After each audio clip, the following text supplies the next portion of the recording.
Isa si Claudine Barreto sa pinakasikat na artista ng kaniyang henerasyon. Binansagan siyang optimum star sa mundo ng showbiz dahil sa kanyang husay sa pag-arte at sa tagumpay ng kanyang mga pelikula at teleserye. Ngunit gaya ng maraming sikat noon, unti-unting nawala ang kinang ng karera ni Claudine. Nagumpisa ito nang pumanaw ang kanyang dating ka-love team at nobyo na si Rico Yan. Lalo pang ang naging magulo ang buhay ni Claudine matapos ang paghihiwalay nila ng kanyang dating asawa na si Raymart Santiago. Dahil sa sunod-sunod na pagsubok, inamin ni Claudine na dumaan siya sa matinding depresyon na nakaapekto hindi lamang sa kanyang emosyon kundi pati na rin sa kanyang kalusugan. Hanggang kamakailan lang muling nag-aalala ang mga kaibigan sa showbiz at taga-suporta ni Claudine matapos makita ang kanyang Instagram post.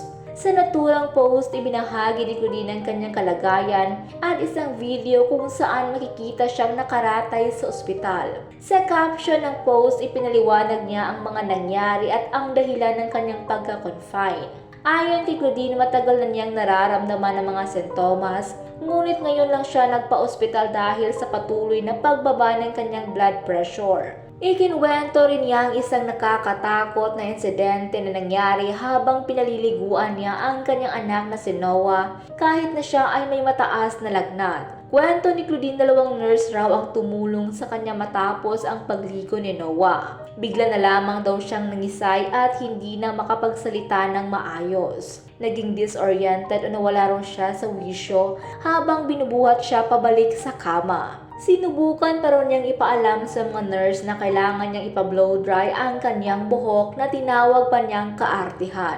Ilang sandali pa, maraming doktor at nurse umano ang dumating at sinabihan siyang bad patient. Hanggang sa dinala umano siya sa operating room at sumailalim sa MRI. May ine-inject umano sa kanya na sobrang sakit kaya hindi niya namalayan kung paano siya nakabalik sa kanyang kwarto.